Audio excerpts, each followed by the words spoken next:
You're this perp back with another video, and wow, what a amazing episode. This is Doom Patrol episode 8 season 2.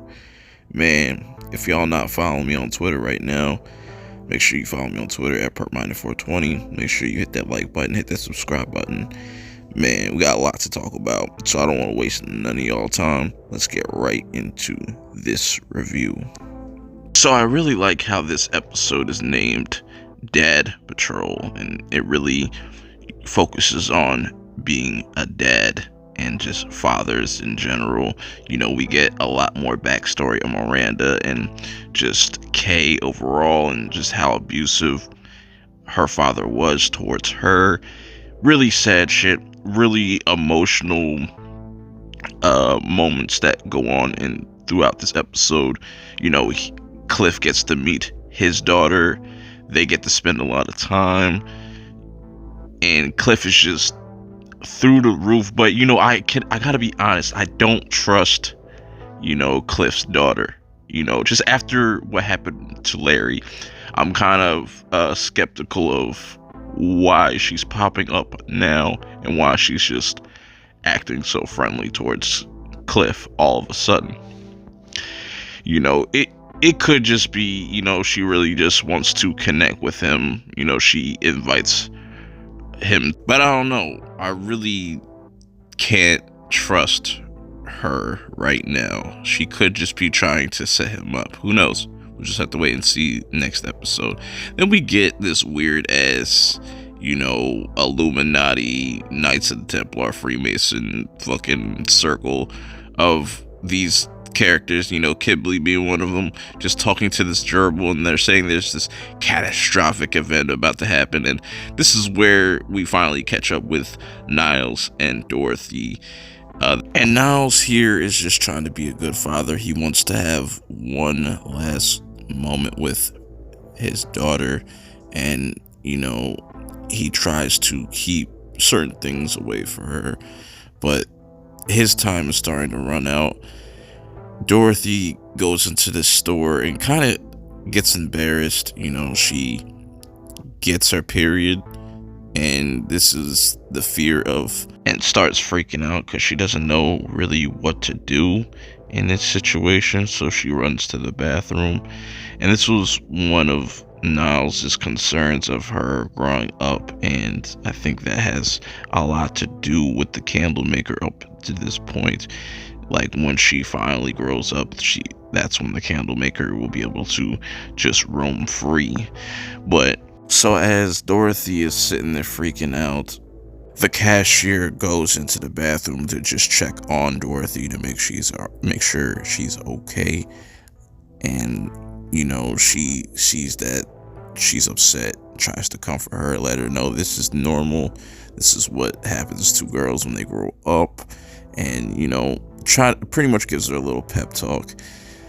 Meanwhile, we catch up with Larry. We get this flashback of him and Paul. This was a really cool, touching moment, and you see this is what Larry really struggles with. He wants to make things right with his family. He wants these moments back. You know, it was really sad. Going to other things in this episode, this was dope. You know, we get another possible spin-off series that should be made, Beekeeper and Borg. Can we please get a Beekeeper and Borg, and then a Steel and Stone, and then we could kind of combine the three, maybe like a Beekeeper Stone, I don't know. Let's just get some crazy wacky spin-offs. But I do like how anytime Cyborg comes up with an idea for like just partnering up with a different character within this series, he ends up turning it into like a show or a movie or something like that. I think that's so fucking hilarious, and that's what makes this whole entire series dope as a whole, and how creative it is. But speaking about Rita and Cyborg, you know, Rita has made the papers because in the previous episode she was able to save somebody. So they show up to this crime scene, and you know, it's Ronnie's place, and they find some of this glue. I think it's Uma glue. That's what it's called.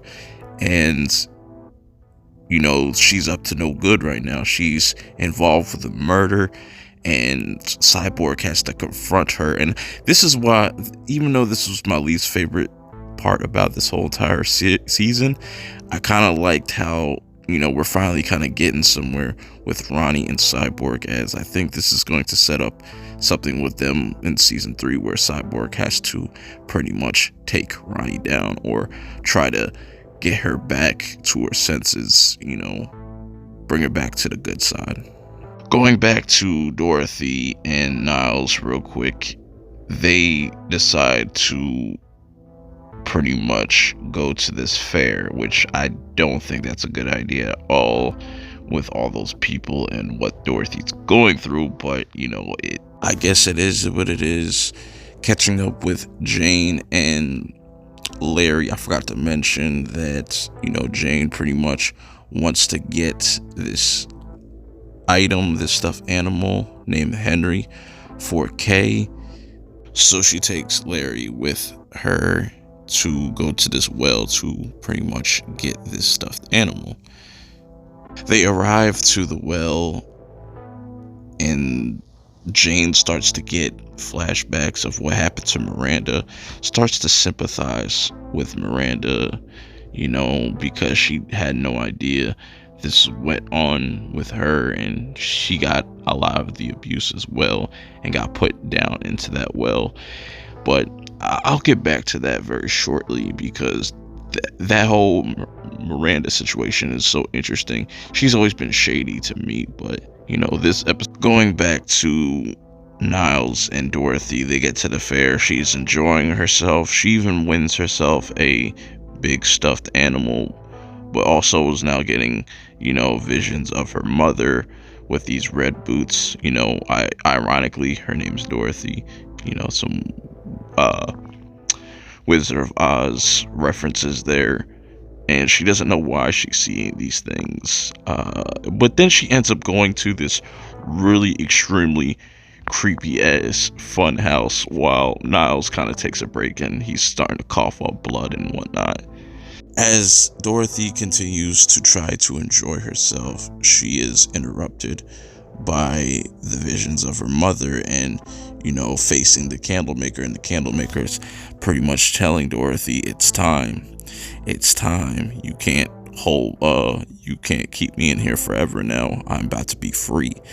And this terrifies the fuck out of Dorothy as she runs back to the chief, and things started to wreck me in this episode as they spend possibly their last moments on this Ferris wheel. They're having this back and forth, and Niles is letting Dorothy know, like, I'll always be with you no matter what. This goes to show you that Niles has always had good intentions no matter what. He always wants to do right by Dorothy. So we get towards the end of the episode as Jane decides to go down to the well to find Henry, Kay's stuffed animal, but she ends up finding this note from Miranda, and that makes Jane kind of second guess what she thought about Miranda.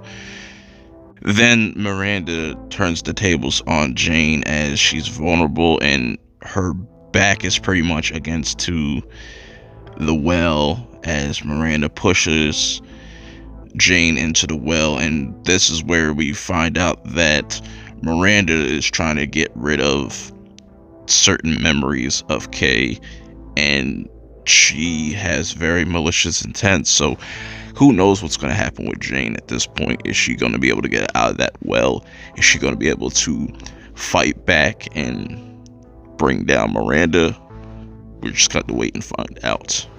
And we end this episode off with Niles really just in bad shape and Kipling coming to collect because it's becoming too late.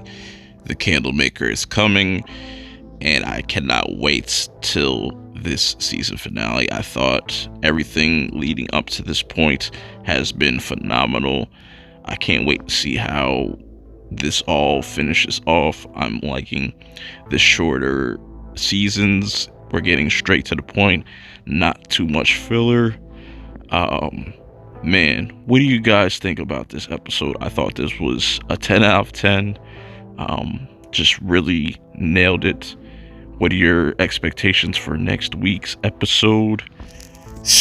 Man, I will see y'all in the next one. Peace.